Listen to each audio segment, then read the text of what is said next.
The U.S. economy's recent growth numbers are nothing short of surprising, and they raise some important questions about what's really driving this expansion. According to the latest government data released on Thursday, the U.S. economy grew at an annualized rate of 3.8% in the second quarter of 2025, significantly outpacing earlier estimates. This figure not only beats the 3.3% growth rate recorded in the government's second estimate, but also far exceeds the initial 3% projection. But here's where it gets controversial.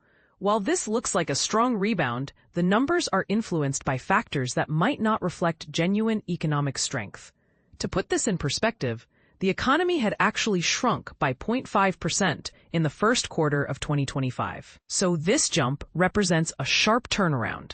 However, when you look at the first half of the year as a whole, the data still points to a slowdown compared to previous periods. What fueled this surge? Consumer spending played a major role. Since consumer spending makes up about 2/3 of all economic activity in the U.S., its increase is often seen as a positive sign for the overall economy. The U.S. Commerce Department highlighted that this uptick in spending helped drive the growth during the 3 months ending in June.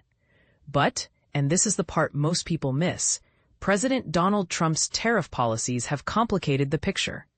The government's GDP calculation subtracts imports to avoid counting foreign-produced goods and services as part of domestic output. However, changes in import levels can distort GDP figures without necessarily indicating real economic strength or weakness.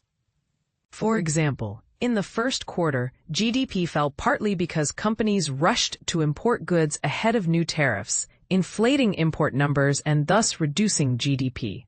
In contrast, the second quarter saw a drop in imports, which artificially boosted the GDP growth rate.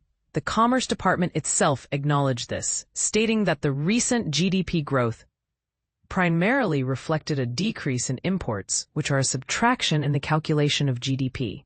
This raises a critical question. How much of the reported growth is due to actual economic activity versus accounting quirks caused by trade policy? Adding to the uncertainty, the economy is currently navigating a fragile phase. Earlier this month, a jobs report revealed a sharp slowdown in hiring during August, extending a period of weak labor market performance. Just days later, revised data showed that the U.S. added significantly fewer jobs in 2024 and early 2025 than previously thought, deepening concerns about the labor market's health. This weak employment data has led some analysts to warn that the U.S. might be edging toward a recession, even though widespread job losses typical of downturns have not yet materialized. In response to these challenges, the Federal Reserve took action last week by cutting interest rates to stimulate hiring and economic growth. The Federal Open Market Committee, FOMC, signaled that it expects to implement 2 more quarter-point rate cuts before the end of 2025. This move comes after a long pause, 5 meetings and 9 months without a rate cut, highlighting the Fed's cautious approach amid mixed economic signals. So, what does all this mean for the average American? While the headline GDP growth number looks impressive, the underlying details suggest a more complicated story. Are we truly experiencing robust economic health? Or are these figures masking deeper vulnerabilities caused by trade tensions and a shaky labor market? And how will the Fed's rate cuts influence the economy moving forward? These are questions worth debating. What's your take?